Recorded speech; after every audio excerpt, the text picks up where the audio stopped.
Je dis à un homme, lorsque Dieu veut t'amener à un shift, veut t'amener à une promotion, Dieu crée un désert. Mais dans ce désert, il va te précéder. Et il sait que tu vas y sortir victorieuse. Alors, ou victorieux. Alors je dis à quelqu'un, ne meurs pas dans le désert. C'est une nouvelle saison. Mais qui dit nouvelle saison, dit nouvelle gloire. Tu es d'accord? Et qui dit nouvelle gloire, dit nouveau désert. Parce que pour un élu, il n'y a pas de gloire sans désert.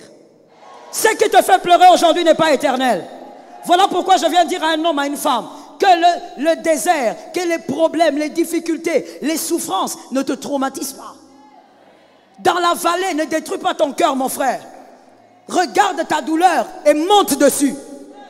Ah, est-ce que je parlais à quelqu'un? Regarde ta souffrance et monte dessus.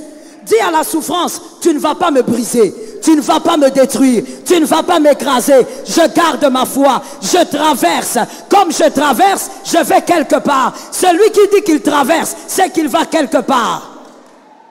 Quand dans le désert, tu sens que ton cœur commence à avoir mal, tu commences à souffrir, tu commences à t'inquiéter, invoque l'Éternel et déclare, Jérémie 29, 11, je connais les projets que j'ai formés sur vous, projets de paix et non de malheur, afin de vous donner un avenir et de l'espérance. Crois qu'il y a un avenir pour toi.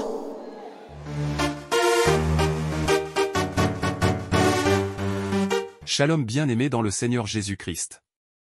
Aujourd'hui la servante de Dieu Joël Gloria Cabassel, pasteur principal de l'église Assemblée évangélique Nouvelle Alliance de Kinshasa, parle du désert pour tout élu de Dieu. Il n'y a pas de gloire sans désert pour tout élu de Dieu. Dans notre vie chrétienne, il en va de même. Nous passons tous par des déserts. Le désert est le lieu du manque, l'épreuve du manque, par ces moments où la voix de Dieu se fait rare, où nous avons l'impression d'être désorientés, de tourner en rond. Et finalement nous avons ce sentiment que nous ne nous en sortirons jamais. Le désert sur mesure où Dieu vous attire, c'est aussi pour mieux aiguiser votre entendement spirituel et vous amener à développer dorénavant les sentiments qui habitaient et animaient notre Seigneur Jésus. Pourtant, si les déserts existent, ils sont faits pour être franchis. Plus que cela, ils existent afin que nous puissions en sortir avec la bénédiction qui appartient à ceux qui ont traversé le désert. Abonnez-vous, aimez et partagez afin d'apporter l'évangile de Jésus-Christ aux nations car il y aura plus de joie dans le ciel pour un seul pécheur qui se repent. Que la bénédiction de Dieu soit votre partage dans le nom puissant de Jésus-Christ. Amen. Je suis venu te parler au nom de Jésus et Jésus m'a dit de te dire la gloire du désert. Dans le désert, il y a une gloire. Personne n'aime le désert et d'ailleurs je veux t'annoncer que le désert lui-même sait qu'on ne l'aime pas. Le désert n'a pas vocation d'être aimé. Le désert est un missionnaire qui vient dans la vie des élus pour équiper l'élu de sa gloire. Je veux parler à une âme. C'est dans les déserts que Dieu nous donne la gloire, ce n'est pas en dehors. Ce que les hommes voient en dehors, ce n'est que le résultat de ce qui avait commencé dans le désert. Le désert, c'est quoi pour celui qui ne le sait pas? C'est ce que Dieu organise comme épreuve. Dieu lui-même s'organise pour t'éprouver, pour te peser. Que quelqu'un dise peser. Dieu lui-même s'organise et c'est ce qu'on appelle désert. C'est dans le désert que Dieu équipe chacun pour la gloire. C'est dans le désert que nous recevons l'équipement, mais aussi le vêtement de la gloire. Que quelqu'un me dise vêtement de la gloire. C'est-à-dire c'est une nouvelle saison. Et je crois que tu entreras dans cette saison. Je suis d'accord avec celui qui a donné un amen. J'ai l'habitude de dire que amen n'est pas un jargon chrétien. Amen est une adresse de bénédiction et de visitation. C'est une nouvelle saison. Mais qui dit nouvelle saison, dit nouvelle gloire. Tu es d'accord? Et qui dit nouvelle gloire, dit nouveau désert. Parce que pour un élu, il n'y a pas de gloire sans désert. 1 Samuel 1,7. Dans 1 Samuel 1,7, nous voyons cette femme qui s'appelle Anne, qui avait tellement demandé un enfant. Pendant des années, elle demandait un enfant. Je veux te dire en amont ceci, que tout ce que tu demandes à Dieu, tu n'es pas préparé de les avoir. Tout ce que tu demandes à Dieu requiert un autre type de personne. Tu peux demander quelque chose à Dieu aujourd'hui. Tu crois que tu es prêt à posséder la chose. Mais la vérité est celle-ci. Dieu doit veiller à ce que tu correspondes à ce que tu demandes. Ainsi, voici le mystère qui se passe dans 1 Samuel 1,7. Pourquoi Dieu n'a pas donné à Anne un enfant tout de suite? Pourquoi Dieu ne l'a pas fait? La Bible dit dans ce verset qu'il s'est écoulé des années. Pourquoi Dieu n'a pas réagi? Je dis à quelqu'un, Dieu n'est pas incapable de réagir. Dieu n'est pas faible pour réagir. Dieu n'était pas incapable de donner à Anne un enfant. Mais Anne n'était pas prête de recevoir l'enfant que Dieu cherchait. Parce qu'en dehors de l'enfant que Anne voulait, Dieu recherchait aussi un enfant. Dieu lui voulait un prophète. Mais voici, le prophète dans cette alliance-là n'habitait pas chez son père. Le prophète dans cette alliance habitait dans le temple. Or, Anne, au début quand elle demandait l'enfant, son cœur n'était pas encore prêt à laisser l'enfant au temple. Do you understand? Est-ce qu'il y a quelqu'un qui me capte? Ainsi, qu'est-ce que Dieu a fait? Dieu a créé un désert. Dieu a créé des années en plus, des années de demande en plus. Pendant ce désert de Anne, Dieu a forgé une attitude. La Bible dit, Anne commençait à aller régulièrement au temple. Que quelqu'un me dise temple. Anne commençait à aller régulièrement. Conséquence, c'est que le temple était devenu la seconde maison de Anne. Conséquence, c'est que Anne était maintenant disposée à prendre ce que Dieu allait lui donner et de laisser dans le temple. Lorsque Anne a eu le cœur de cette femme, Dieu a donné ce qu'elle recherchait. Le désert est une période que Dieu organise pour te forger selon la gloire que tu dois savourer. Parce que je crois en une chose. On a l'habitude de dire aux gens, Dieu te bénira. Mon frère, écoute, Dieu ne bénit pas gratuitement. Ce que toi tu appelles gratuit là, ce n'est pas gratuit. C'est-à-dire avant que Dieu ne te visite, tu dois être capable d'avoir le caractère qui correspond à la bénédiction que tu cherches. Est-ce que quelqu'un m'a entendu? Et ça, c'est un prix à payer. Et c'est là que Dieu crée le désert. Parce que là-bas, il va te faire avec moi. Psaume 23, 4 à 5. Psaume 23, 4 à 5. C'est un verset de l'école du dimanche, n'est-ce pas? Qu'on connaît, qu'on maîtrise très bien. Psaume 23, 4 à 5. La Bible dit ceci. Quand je marche dans la vallée de l'ombre de la mort, je ne crains aucun mal, car tu es avec moi. Ta houlette et ton bâton me rassurent. Tu dresses devant moi une table en face de mes adversaires. Tu oins d'huile ma tête et ma coupe déborde. Nous aimons bien parler du verset 5 et de la dernière partie. Tu oins d'huile ma tête, je reçois l'huile, je reçois. Mon frère, selon David et selon ce verset, tu ne peux pas recevoir l'huile avant d'affronter les adversaires sur la table. Qui entend? Et tu ne peux pas affronter les adversaires sur la table si tu ne traverses pas la vallée. David ne dit pas quand je m'assieds, David dit quand je marche. C'est-à-dire dans mon désert, je garde la foi. Dans mon désert, j'avance. Dans mon désert, je prie. Dans mon désert, je jeûne. Je croyais que je parlais à un élu. Dans mon désert, je suis persévérante. Rien ne marche, mais je dis tout va bien. Je viens de perdre un travail, mais je dis tout va bien. Je viens de perdre des amis, mais je déclare tout va bien. Dans mon désert, je marche. David n'a pas dit que dans le désert, tu dois te tenir là debout en train de regarder les gens et de te plaindre partout. David n'a pas dit, oh my God, I like it. David n'a pas dit, dans mon désert, marchons. Écoute mon frère, dans les déserts, on ne marche pas avec quelqu'un. Toi qui as l'habitude d'être là, de dire, ouh, j'avais des problèmes, on ne m'a pas soutenu. Mon frère, dans le désert, Dieu n'a pas prévu à ce qu'on te soutienne. Dans le désert, tu marches. David a dit, quand je marche. Quand j'ai eu des problèmes, je n'ai pas vu les frères de l'église, bébé spirituel. Quand j'ai eu des problèmes, je n'ai pas vu le pasteur tel, bébé spirituel.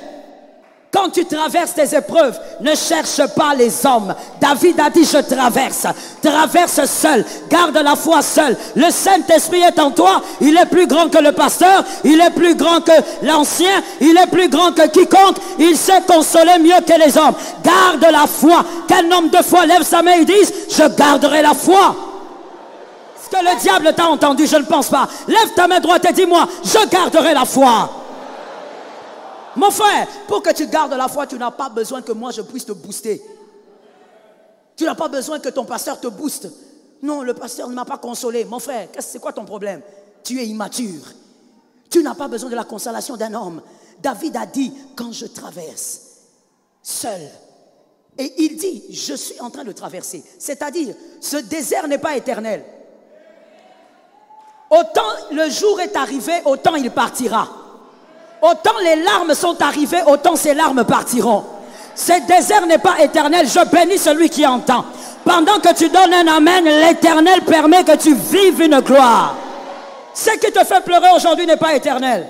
Voilà pourquoi je viens dire à un homme, à une femme, que le désert, que les problèmes, les difficultés, les souffrances ne te traumatisent pas. Dans la vallée, ne détruis pas ton cœur, mon frère. Regarde ta douleur et monte dessus. Ah, est-ce que je parlais à quelqu'un? Regarde ta souffrance et monte dessus. Dis à la souffrance, tu ne vas pas me briser. Tu ne vas pas me détruire, tu ne vas pas m'écraser. Je garde ma foi, je traverse. Comme je traverse, je vais quelque part. Celui qui dit qu'il traverse, c'est qu'il va quelque part.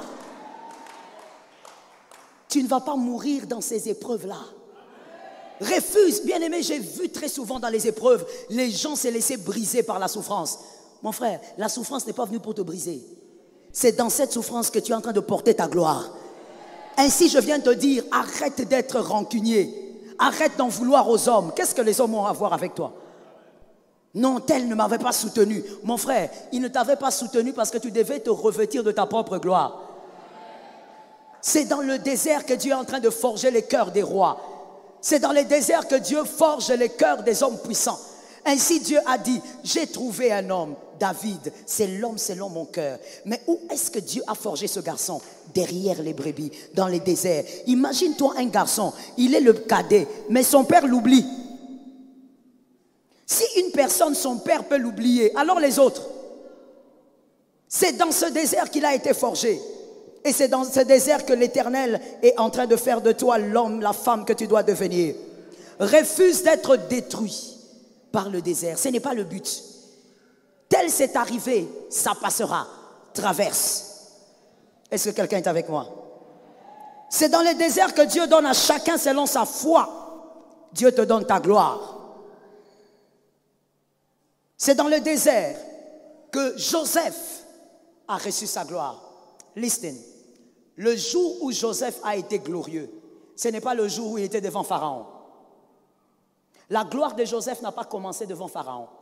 La gloire de Joseph a commencé le jour où on l'a dépouillé de son vêtement. Le jour où ses frères, prends le verset, Genèse 37, 23.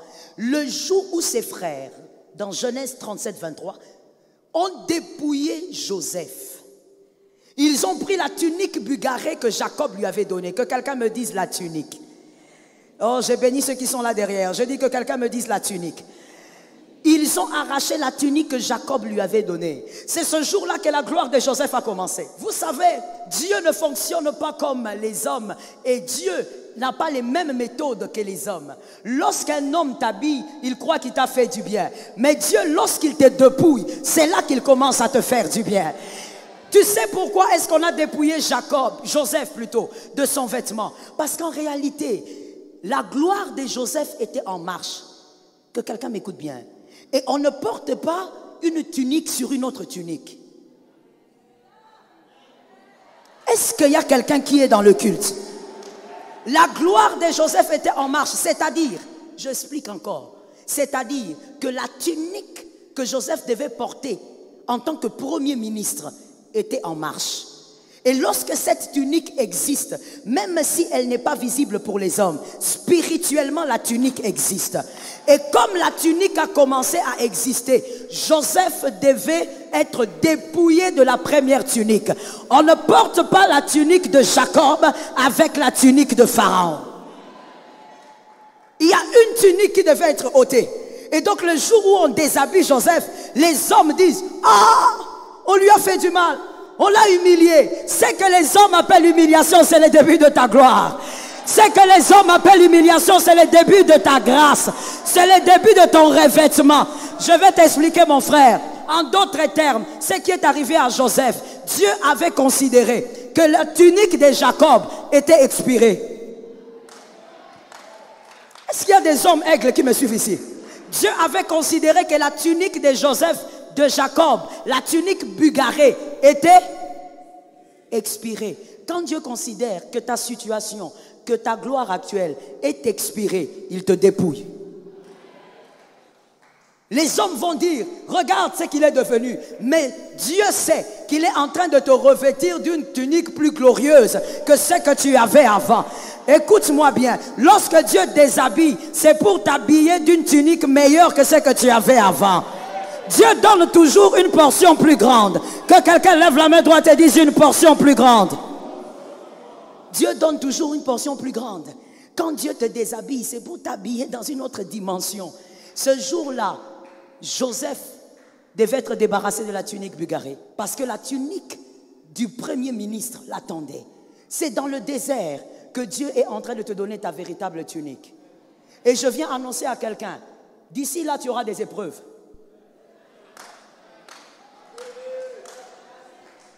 Je te l'annonce solennellement.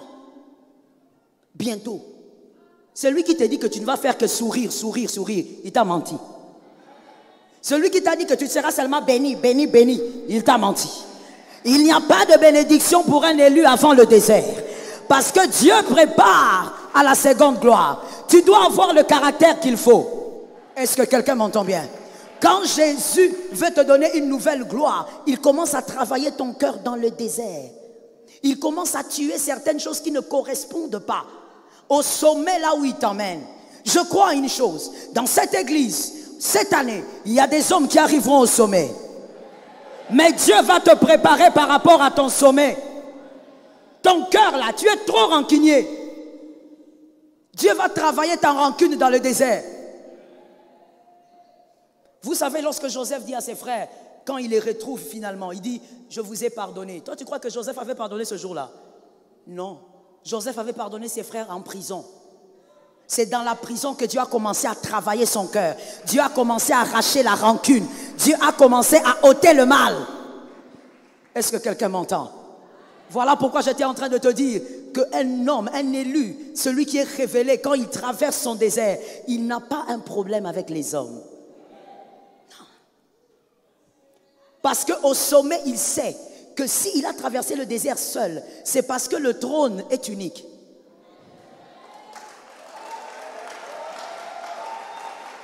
Ça tombe sur ta vie. Mon frère, on n'est pas encore au ciel, on est sur terre. Sur la terre des hommes, il n'y a pas de trône pour des jumeaux. Sur la terre des hommes, il n'y a qu'un seul trône. Même si vous êtes des jumeaux, je veux même t'expliquer quelque chose que tu connais. Même la chaise présidentielle n'appartient pas au président et à la première dame. C'est le président. Il n'y a qu'une seule chaise. Voilà pourquoi Dieu s'organise. Que les hommes te lâchent, que les hommes t'abandonnent, que les hommes te méprisent, que les hommes ne comprennent pas ce que Dieu veut faire, que les hommes commencent à te critiquer. Oh my God, je parle à quelqu'un qui va vivre quelque chose. Que les hommes commencent à te critiquer. Dieu écarte les hommes. Ton meilleur ami va te quitter. Ta meilleure amie va te quitter. Mais voilà, Dieu s'organise. Ils doivent partir. Même certains de tes frères, même en Christ, vont te trahir. Dieu s'organise pour qu'ils s'éloignent. Que tu traverses seul. Que tu gardes la foi. Dans la vallée, tu crois. L'Éternel est avec moi. Lorsque tu as mal, tu dis, l'Éternel est avec moi. Lorsque tu pleures, tu dis, l'Éternel est mon berger. Lorsque ça ne va pas, tu dis, l'Éternel est ma force. Lorsque les hommes t'abandonnent, tu dis, l'Éternel est ma cuirasse. Et tu arriveras sur la chaise. Tu te mettras sur la chaise. L'Éternel te positionnera. Le sommet, c'est pour toi. Le désert, Dieu te forgera pour le sommet. Est-ce que je peux positionner quelqu'un au sommet? Est-ce que je peux positionner quelqu'un au sommet? Moi, j'aime le prophétique. Pourquoi? Parce que je crois que le prophétique établit les gens. C'est comme ça que dans l'ancienne alliance, c'était les rois, c'était les prophètes qui établissaient les rois. Je t'établis au nom de Jésus dans un sommet cette année. Je ne sais pas dans quel domaine, mais je te place là-bas. Je ne sais pas dans quel domaine, mais je te positionne là. Je ne sais pas dans quoi tu es, mais je te place là. Cette chaise-là, elle est pour toi. Tu vas traverser le désert, tu garderas la foi, tu seras forgé, la chaise est pour toi. Malgré les combats, la chaise est pour toi. Malgré les larmes, la chaise est pour toi. Malgré les difficultés familiales, la chaise est pour toi. Tu vas y arriver. Malgré les problèmes de santé, la chaise est pour toi. Tu as des problèmes de santé, on pense que tu vas mourir. Qui a dit que tu vas mourir? Regarde-moi ces aventuriers là. Ceux qui ont dit que tu vas mourir là, ce sont des aventuriers. Qui a dit que tu vas mourir? Tu ne peux pas mourir. Parce que dans tes entrailles, tu as encore des miracles à vivre. Je disais, dans tes entrailles, tu as des miracles à vivre. Ce n'est pas pour tout le monde, ça descend pour celui qui croit. Ça descend là où il y a la foi. Dans tes entrailles, tu as des prodiges à vivre. D'ailleurs, toi, tu es le père des prophètes. Tu es le père des apôtres. Tu es la mère des évangélistes. Tu ne peux pas mourir. Tu es le père des présidents. Tu es le père des parlementaires. Tu es la mère des députés. Tu ne peux pas mourir maintenant. La Bible dit, vaut mieux un chien vivant qu'un lion mort. Mon frère, même si tu es orphelin, tu es vivant. Même si tu es chômeur, réponds-moi bien. Même si tu es chômeur, même si tu es en prison, le problème n'est pas de voir Joseph en prison. En prison, il est vivant. Parce que tu es vivant, c'est que l'Éternel a des projets. Les projets ne sont pas encore à leur terme. Jésus n'a pas terminé. Je suis en train de te parler. Je suis en train de m'adresser à toi. Jésus n'a pas fini avec toi. Que quelqu'un lève la main droite et dise, tout ce qu'on voit n'est pas tout ce qu'il y a. Voilà pourquoi je veux donner un conseil gratuit à une sœur ici. Ma sœur, ne néglige pas le frère. Est-ce que je parle à quelqu'un? Ma sœur, ne néglige pas le frère. Moi, j'ai l'habitude de dire, lorsque tu vois un frère qui aime Dieu, qui est conscient de sa vie, qui est courageux, ne blague pas avec lui. Même s'il se balade en babouche de bain, ne blague pas avec lui. L'histoire de demain peut surprendre les hommes. Je dis, tu surprendras les hommes. Lorsque Dieu veut donner la promotion à Daniel, Dieu s'organise pour imposer le désert. Lorsque Dieu veut changer ta situation sociale, il organise d'abord un désert. Lorsque Dieu veut t'amener à un plus haut niveau, il organise toujours, je précise, un désert. Daniel 6:5, les hommes complotent contre Daniel. Les hommes décident d'imposer le mal à Daniel. Au fait, les hommes veulent tuer Daniel. Je dis au nom de Jésus, ceux qui ont le projet de meurtre contre toi ne vont rien réaliser. Cela n'arrivera jamais. Tel que je te vois là, tu ne mourras jamais par empoisonnement. La vie et la mort sont au pouvoir de la langue. Celui qui ne veut pas, ne veut pas. J'ai dit, tu ne mourras jamais par empoisonnement. Tu ne mourras jamais par envoûtement. Alors on complote contre Daniel. Pendant qu'on complote contre Daniel, je veux te préciser ceci. Regarde bien, le schéma est celui-ci. Dieu organise une promotion pour Daniel. Dieu veut que Daniel soit promu. Il veut qu'au travers de Daniel, on reconnaisse qu'il y a un grand Dieu qui opère avec Daniel. Donc il veut accorder à Daniel une promotion dans le travail politique qu'il faisait en Babylone. Alors qu'est-ce que Dieu fait? Dieu touche au cœur des hommes et crée la haine. Dieu peut aussi créer la haine dans les cœurs de certains hommes pour que toi tu sois promu. Si tu ne connais pas les voies de Dieu, tu vas te poser la question, comment lui, même lui, mon frère, quand Dieu organise ta gloire, il va toucher à celui qu'il veut. Les hommes ont commencé à comploter contre Daniel. Ils ont dit non, on ne pourra pas l'avoir. Mais on peut toucher à la loi de son Dieu. On va la voir là-bas. Et ils ont organisé, ils se sont arrangés pour que le roi place un décret et que personne ne soit adoré en dehors de de sa statue. Et un jour, ils ont surpris Daniel en train de prier, comme d'habitude, les regards vers Jérusalem, en train de prier. Ils ont dit, voilà, on l'a eu. Que quelqu'un me dise, ce n'est que les débuts. Quand les hommes pensent que c'est la fin, c'est les débuts. Quand les hommes pensent que cette famille-là est terminée, c'est maintenant que la famille commence. La gloire de la famille commence. On prend Daniel, on le jette dans la fosse aux lions. Écoute, quand Dieu organise ton désert, lui-même il est avec toi dedans. Est-ce qu'un homme de foi m'entend? Quand Dieu organise la souffrance qui va bientôt venir là, les larmes que tu vas déverser bientôt, lui-même sera dedans. Avant même que toi tu n'entres dans l'épreuve, Jésus va te précéder. Dieu s'organise pour que dans ces déserts, Daniel soit victorieux. Alors qu'est-ce que Dieu fait? Écoute-moi bien. Dieu s'organise pour que la sentence soit la fosse aux lions. Que quelqu'un me dise, malheur à eux. Il fallait même qu'on jette Daniel dans la fosse aux hyènes.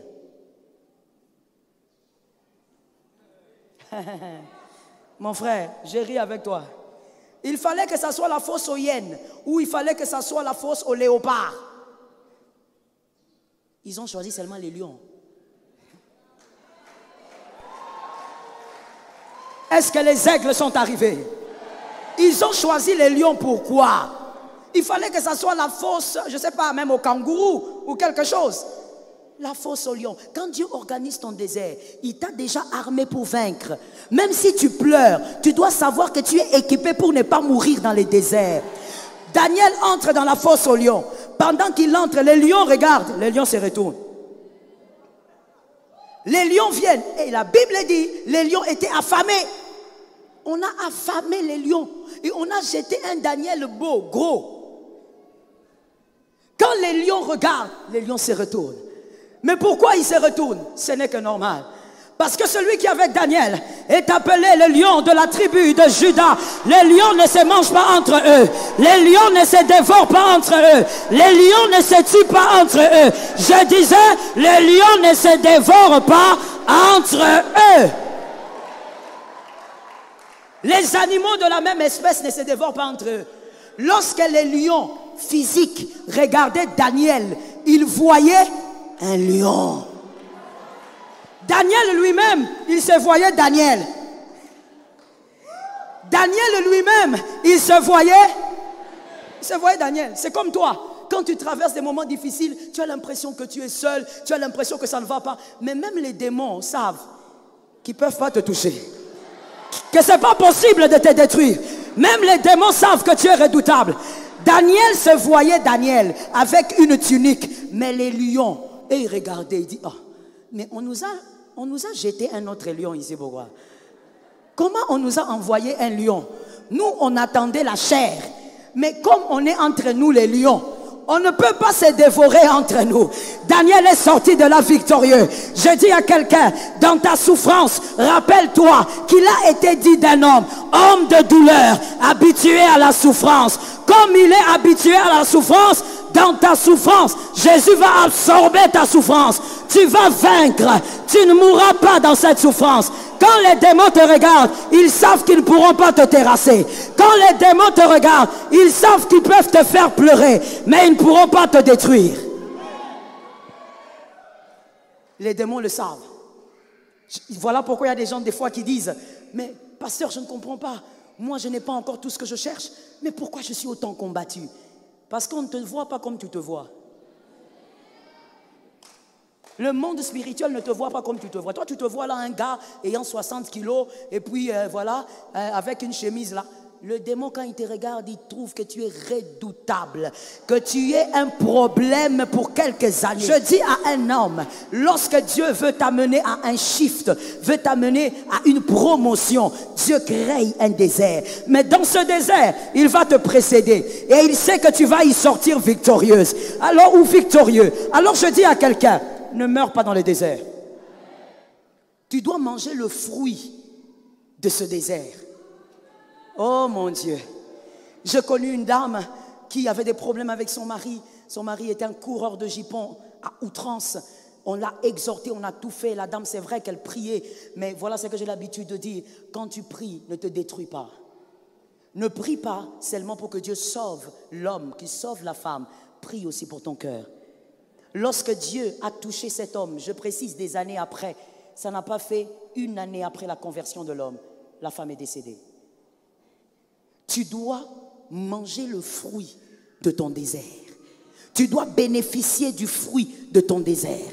Ne permets pas que le diable vienne t'ôter la vie avant le temps. Quand dans le désert, tu sens que ton cœur commence à avoir mal, tu commences à souffrir, tu commences à t'inquiéter, invoque l'Éternel et déclare, Jérémie 29, 11, je connais les projets que j'ai formés sur vous, projets de paix et non de malheur, afin de vous donner un avenir et de l'espérance. Crois qu'il y a un avenir pour toi. Dis à ton âme, parle à ton âme comme David le faisait. Dis à ton âme, mon âme, tu ne mourras pas. Mon âme, guéris. Parle à ton âme dans le désert et crois, garde la foi, crois que tu vas y sortir victorieux. Comme je l'ai dit dans Jérémie 29, 11, Dieu dit, il connaît les projets. Dans les projets qu'il a fait pour toi, ce sont les projets de paix. Alors laisse-moi te dire, même dans ton désert, la paix. Je parle à quelqu'un? Voilà pourquoi dans le désert, le peuple d'Israël pouvait manquer de beaucoup de choses. Mais les sandales ne s'usaient pas. Les vêtements ne s'usaient pas. Un miracle extraordinaire. On parle de beaucoup de miracles, mais mon frère, as-tu déjà réfléchi à ce miracle? Quelqu'un grandit avec les vêtements. Il grandit, 15 ans, il a la même tunique. 30 ans, le corps a grandi et le vêtement suit. Ah, mais il faut bien lire la Bible. Le vêtement suit. Le garçon avait des sandales à 12 ans. Il a 28 ans. Il chausse maintenant du 43. Mais les sandales suivent. C'est pour te dire que dans ton désert, Dieu veillera à ce que tu ne manques pas ce qu'il te faut pour que tu sois dans la paix. Je dis et je prophétise, malgré la douleur, tu auras la paix. Malgré les difficultés, tu sentiras la paix. God is good. Je veux te dire ceci. Dans le désert, Dieu permet que tu y sois parce qu'il veut forger ton cœur pour 3 choses principales. La première, Dieu veut t'apprendre l'humilité. Celui qui a déjà été dans la petitesse respectera les hommes et Dieu lui-même. Celui qui a déjà été dans la petitesse respectera le sommet que Dieu lui donne. Il saura que sur ce sommet, c'est Dieu et Dieu seul. Ce ne sont pas ses diplômes, ce n'est pas son intelligence, ce ne sont pas ses connexions, c'est Dieu et Dieu seul. Celui qui n'a jamais été dans la petitesse ne saura pas honorer la grandeur. Écoute, David est mort sur le trône. Oui ou non? Oui ou non? Oui. David est mort sur le trône. Tu sais pourquoi? Parce que David a appris à être derrière les brebis. David savait ce que c'était la petitesse. David savait ce que c'était le mépris. Et David savait ce que c'était que d'aller au sommet à cause de Dieu. C'est pourquoi il avait dit à Michal, je danse pour Dieu, celui qui m'a choisi à la place de ton père. David reconnaissait que c'est Dieu qui faisait tout. Et David restait dans l'humilité. Tu sais pourquoi Salomon avait adoré les idoles? Salomon est arrivé au point d'oublier le Dieu de son père. Et il a adoré les idoles. Parce que Salomon a tout trouvé. Salomon n'a jamais souffert de la petitesse. Salomon n'a jamais souffert dans la bassesse. Il a tout trouvé. Il a commencé grand. Tout ce qui commence grand a un problème. On le voit aussi dans Genèse avec Adam, n'est-ce pas? Tout ce qui commence grand finit par avoir un problème. Dieu vous apprend l'humilité. La deuxième chose, dans le désert, Dieu travaille ton cœur parce qu'il veut t'apprendre à respecter tout le monde. Il y a des gens, quand Dieu les bénit, ils commencent à mépriser les autres. Comme si c'est par ta force que tu as été béni. Comme si c'est par ta force que tu es arrivé là. Mon frère, il y a des gens plus intelligents que toi qui n'arriveront pas là où Dieu va t'amener. Et donc quand Dieu te fait passer par le désert, il t'apprend à respecter tout le monde. Tu vas honorer tout le monde. Tout celui qui est là, tu vas l'honorer. Même quand tu sors, tu vois même un fou qui est en train de délirer dans sa folie. Tu le regardes et tu vas passer. Tu ne vas pas mépriser parce qu'on ne sait jamais. Le fou d'aujourd'hui peut être le roi de demain. C'est pour te dire que dans le désert, Dieu va t'apprendre que, au fait, c'est lui qui décide de qui il élève. C'est lui qui décide de qui il rabaisse. C'est lui qui décide de qui il positionne. Tu vas respecter tous les hommes. Les gens qui ont l'habitude, même dans l'église, quand tu viens, tu regardes les autres de haut. Tu es là comme ça. Quand on te dit, on te donne la chaise. Mon frère, tu sais pourquoi tu es comme ça? Tu n'as jamais vécu le désert. Tu n'as jamais été brisé par le Seigneur. Le jour où Dieu va te briser, tu vas comprendre que tu n'es rien. Tout est grâce. Ah, dis-moi, tout est grâce. Tu vas comprendre que tout, je te dis tout, n'est que grâce. Le fait que tu sois assis, tu n'as pas fait un AVC. Merci, tu es connecté, mon frère. Le fait que tu es debout, tu as une veste sur ton corps. Le fait que tu es assise, tu as une robe sur ton corps. Tout est grâce. Il y a des gens qui ont bien dormi cette nuit et le matin, ils ne se sont pas réveillés. D'autres ont bien dormi, mais en voulant mettre le pas, il a fait un AVC. Il y en a. Tout est grâce. C'est dans le désert que Dieu va t'apprendre que tu n'es rien. C'est moi qui fais de toi. Et lorsque tu seras au sommet, reconnais que c'est moi qui ai tout fait. Ah, j'ai béni les hommes de foi, j'ai senti la foi. C'est dans le désert que Dieu va t'apprendre à honorer ce qu'il te donne. Oh, tu ne vas pas déshonorer le sommet. Tu ne vas pas blaguer au sommet. Vous savez, il y a des gens qui blaguent avec la gloire que Dieu donne. Dieu te donne la gloire aujourd'hui. D'ailleurs, c'est une petite gloire. À peine un tout petit salaire. Et voilà, tu veux déjà prendre une deuxième femme. Comme si toi, dans ta pauvreté, tu pensais à une deuxième femme. Comme si toi, dans ta petitesse, tu pensais à une deuxième femme. Toi, tu ne rêvais même pas avoir une femme dans ta vie. Je parle ou je laisse? Je te réchoque. C'est pas toi qui m'as invité. Je te réchoque. Il y a des gens, même, vous savez, il y a des gens, même quand tu fais le mal, le diable s'étonne. Le diable se demande, oh, même lui aussi, même le diable n'est pas dans l'affaire. Ah, je te dis la vérité. Même le diable est choqué. Donc le diable a envie d'aller dire à Dieu, ah, papa, il faut venir voir. Toi, tu étais dans la petitesse. Même pour donner l'offrande, tu disais au Seigneur, Père, regarde l'offrande, c'est l'argent du transport, mais je te donne par la foi. Tu étais dans le bas. Jésus s'est souvenu de toi. Jésus t'a donné un travail. Aujourd'hui, tu commences à regarder aussi les filles métisses qui passent en route. Toi, est-ce que dans ton rêve, tu rêvais des métisses? Même dans ton rêve. Ça veut dire même ton rêve refusait les métisses. Esprit de pauvreté. Shalom bien-aimés dans le Seigneur Jésus-Christ. J'espère que vous avez aimé cette vidéo. Abonnez-vous et partagez pour porter l'évangile de Jésus-Christ aux nations, car il y aura plus de joie dans le ciel pour un seul pécheur qui se repent. Merci de faire partie de notre famille Wonderful Jésus-Christ.